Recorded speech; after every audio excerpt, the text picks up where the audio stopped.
جماعت کراتے ہیں، وظیفے پڑھاتے ہیں، طریقہ بتاتے ہیں، لیکن ہم ہاتھ پکڑ کے کسی کو نماز نہیں پڑھاتے تو ہم زبردستی کسی کو مسلمان کیا کریں گے؟ اور مسلمان ہونا یا کافر ہونا یہ کسی کی طبیعت کی بات نہیں ہے، یہ تو اللہ کی ہدایت ہے۔ اِنَّكَ لَا تَهْدِي مَنْ أَحْبَبْتَ وَلَكِنَّ اللَّهَ يَهْدِي مَن يَشَاءُ۔ اے محبوب، آپ ان لوگوں کو ہدایت نہیں دے سکتے جب تک اللہ کسی کو ہدایت نہ دے۔ کوئی اگر نماز نہیں پڑھتا تو ٹاغر نہ بنے کہ میں نماز نہیں پڑھتا، میں بہت کمال کرتا ہوں۔ اس کو غم کرنا چاہیے، ڈرنا چاہیے کہ اللہ اس کو ہدایت نہیں دے رہا، اللہ اس کو سیدھے راستے پہ جانے کا موقع نہیں دے رہا۔ حضرت خواجہ سباق رحمۃ اللہ علیہ فرمانے لگے ایسی کوئی بات نہیں ہے۔ کہا بھائی یہ جتنے ہندو آئے ہیں عدالت میں سارے لوگ یہی کہہ رہے ہیں۔ انہوں نے کہا میں آپ سے ایک گزارش کرنا چاہتا ہوں۔ مجسٹریٹ نے کہا بولے کیا گزارش ہے؟ کہا عدالت میں ایسے لوگ بیٹھے ہیں نا، ان میں مسلمانوں کو ایک طرف کر دیجئے، ہندوؤں کو ایک طرف کر دیجئے۔ مجسٹریٹ نے حکم دیا بھائی مسلمان الگ ہو جائیں، ہندو الگ ہو جائیں۔ ہندو ادھر ہو گئے، مسلمان ادھر ہو گئے۔ جب سارے مسلمان ایک طرف آ گئے، حضرت خواجہ سباق رحمۃ اللہ علیہ ہندوؤں کی طرف مخاطب ہوئے، فرمایا ہاں بھائی میں نے آپ لوگوں کو مسلمان کیا ہے؟ سوال کیا، سارے ہندوؤں سے سوال کیا، میں نے آپ لوگوں کو مسلمان کیا ہے؟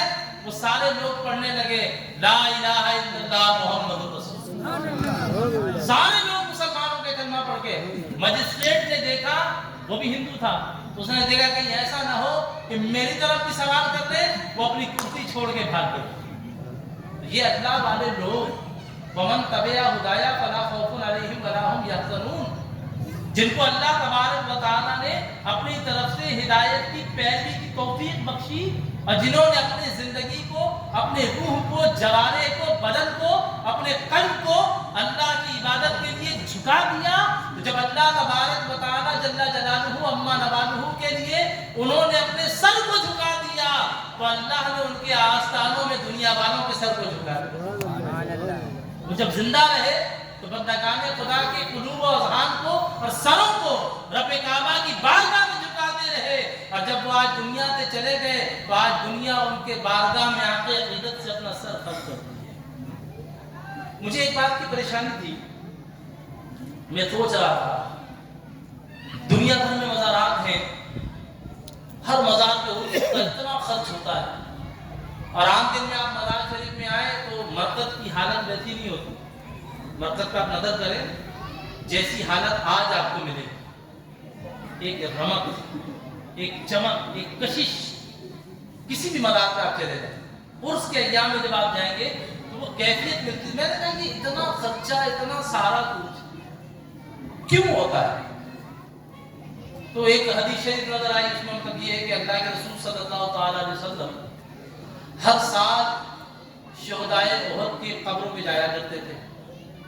جو احد میں لوگ شہید ہو گئے تھے ان کے مزارات پہ جاتے تھے، شہداء جنگ احد جس دن ہوئی تھی اسی دن ہر سال جاتے، اور جا کے رسول اللہ صلی اللہ علیہ وسلم وہاں ان کی مغفرت کی دعا فرمایا کرتے تھے۔ تو علماء نے لکھا کہ یہی اصول ہے، جب کسی ولی کا انتقال ہو جائے تو سال میں ایک دفعہ اس کے مزار پہ حاضری دی جاتی ہے، عرس منایا جاتا ہے۔ یہ عرس شرعی کا دلیل ہے ہمارے پاس۔ میں نے کہا یہ تو ٹھیک ہے دلیل اپنی جگہ پر، لیکن آخر وجہ کیا ہوتا ہے؟ عرس پھر ہم کرتے بھی اسی تاریخ کو ہے جس تاریخ کو انتقال ہوا ہوتا ہے۔ مطلب آپ دیکھیں پیر کا دن پڑ جائے، منگل کا دن پڑے، جمعرات کا دن پڑے، ہمیں اس سے سروکار نہیں۔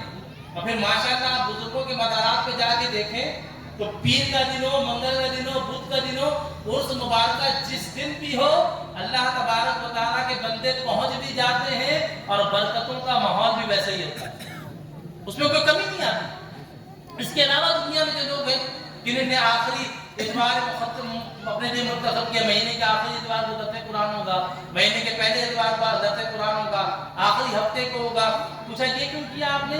تو وہ لوگ کہتے ہیں سہولت کے لیے، تاکہ لوگ آ جائیں گے، ویکینڈ ہوتا چھٹی ہوتی ہے، اتوار کا دن چھٹی کا دن ہوتا ہے، تو جتنے لوگوں نے یہ لوگوں کی سہولت کے لیے کام کیا نا، وہ سارے معاملات ٹھپ ہوتے ہوئے نظر آئیں گے آپ کو، سارے سلسلے ختم ہو گئے۔ لیکن مزارات پہ نوچندی جمعرات ہوتی ہے، مزارات میں آراز جو تاریخ ہوتی ہے ان تاریخوں پر ہوتی ہے۔ الحمدللہ صدیاں گزر گئیں، حضرت کو گزرے تو 100 سال بھی نہیں ہوا ہے، 50 سال بھی نہیں گزرے الحمدللہ، لیکن وہ مزارات جن میں 100 سال گزر چکے ہیں، 150 سال گزر چکے ہیں، ہزاروں سال پر محیط ہمارے اکابر اولیاء اللہ کے مزارات موجود ہیں۔ دن کوئی بھی ہو، وقت کوئی بھی ہو، تاریخ کوئی بھی آ جائے، جو ان کے وصال کی تاریخ ہے اسی تاریخ پہ عرس کا انتظام ہوتا ہے، اور جو آتا ہے خالی دامن لے کر جب عرس سے جاتا ہے تو کہتا میں عرس پہ گیا تھا، اس معاملے میں پریشان تھا، اللہ تبارک و تعالیٰ نے میری وہ پریشانی حضرت کے صدقے میں آسان فرما دی۔ بیسیوں لوگ ہیں ایسے جو مدارات اولیاء اللہ، جو مدارات پہ نہیں لی جاتے، جیسے غوث اعظم کے اس کی تاریخ آ جائے تو ان کے مدار پہ تو نہیں جاتے، خواجہ صاحب کے اس کی تاریخ آ جائے ہم ان کے مدار پہ تو نہیں جاتے، لیکن ان تاریخوں میں عرس ضرور کرتے ہیں، اور کہیں نہ کہیں ان کے نام پہ اس کی محفل میں شریک ہوتے ہیں، پھر اپنا مدعا رب قدیر کی بارگاہ میں ان کے ذریعے سے پیش کرتے ہیں، تو اللہ تبارک و تعالیٰ ہماری دعاؤں کو قبول فرما لیتا ہے۔ تو میں پریشان تھا کہ یہ کیوں ہوتا ہے؟ تو اتفاق سے ایک حدیث شریف گزری، حضرت سیدنا تمیم داری رحمۃ اللہ تعالی علیہ یہ اس حدیث کے راوی ہیں، اللہ کے پیارے محبوب دانا غیوب خطب الرسل احمد مصطفیٰ محمد مصطفیٰ صلی اللہ تعالی علیہ وسلم ارشاد فرما رہے ہیں، طویل حدیث ہے، توجہ سے سنیے۔ اللہ کے نبی ارشاد فرماتے ہیں، جب ایک عبد صالح، وہ بندہ جس نے اپنی زندگی کے دن اللہ کی عبادت میں گزارے ہوتے ہیں، جس نے اپنی زندگی کے دن اللہ تبارک و تعالیٰ کی بارگاہ میں سجدے میں گزارے ہوتے ہیں، جو رب کعبہ کی بارگاہ میں اللہ تبارک و تعالیٰ کے لیے رکوع میں، سجود میں، قیام میں اپنی راتوں کو اپنی بستروں سے الگ کر لیتے ہیں، اور رکوع و سجود و قیام کی حالت میں رات و دن رب کعبہ کی عبادت میں گزارتے ہیں۔